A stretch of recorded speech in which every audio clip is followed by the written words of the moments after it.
এখানে আর কাপ টাপ নেই।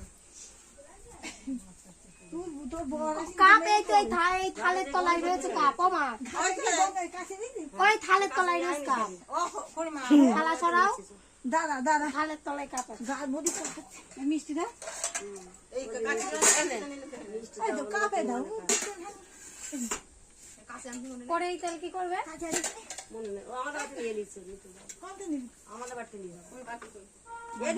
মিষ্টি বাটি দাও। আমাদের কোনো জায়গায় যাবো না, লোকজন দেখো না, লোকজন নেই কিছু নেই, শুধু কাটে চলে যাবো। আর বেলা গিয়ে যাবো চান্ডাম কিছু করা আশীর্বাদ ছেলে আশীর্বাদ করতে আসছে। 6:15 বাজে। ছেলের বাড়িতে একটা লোক আমার সাথে কথা বলতে চলে গেলাম, যে ও বলেই চেনে হয়তো লোকটা। আমি চিনি না, আমার কই এই একটু